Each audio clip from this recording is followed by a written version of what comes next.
For instance, what I do with my students, I teach a class on introduction to ecosystem modeling and to ecosystem, well, how to do this. A class on how to use tools like the simile thing, where this boxes and one. Right. And what I start the class with is tell them, well,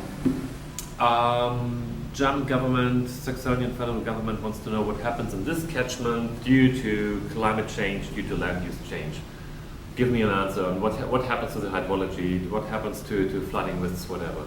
And then all these students are geographers, start to collect lots of relevant variables that they would like to have in there, like, oh, we need digital elevation model, we need roughness, we need land use, we need crop growth, we need we need to know what happens to the groundwater. A huge brainstorming session, and the blackboard like this is full with it. And then we say, okay, we have the data on precipitation and we have the data on the watershed mouth and the water level there. What happens now? Nobody knows what to do.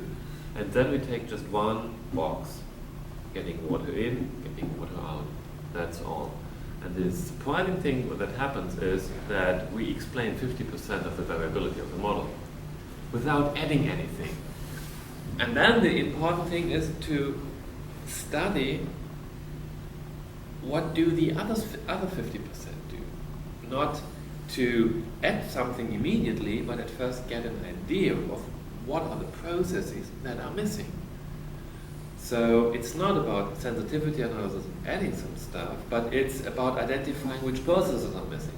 And so the next example is that we look at the residues over time, and we see we do an overestimation in summer, an underestimation in winter, summer, overestimation.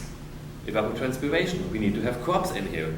So we had crop growth, and we reduce the error, and we continue, and at the very end we see, wow, why is the first 5 years an overestimation and the last 5 years an underestimation? And then we see, oh, there is a drinking water production in this catchment, so they change the amount of water they uptake. So this is a step that we increase the complexity of the model step by step while analyzing the data.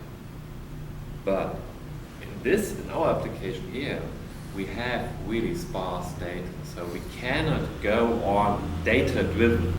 Well, actually, it's definitely a really challenging project, and this is what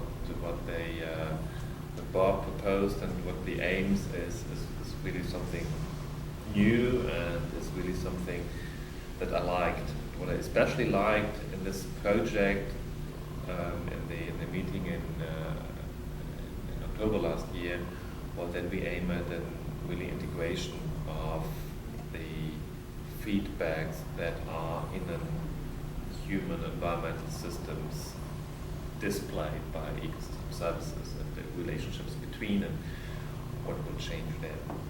Because all the other studies that are similar on this topic really focus only on the accounting, or focus on the environmental consequences, and are very much separate. For instance, the study in the science paper from Schröder just looked at biodiversity, water stress, and all these other indicators, but they didn't really come to an integration of the models. And this is what we try to aim here, and this is really the specific part, and this is what we should not forget in continuing. No, I think we're making progress.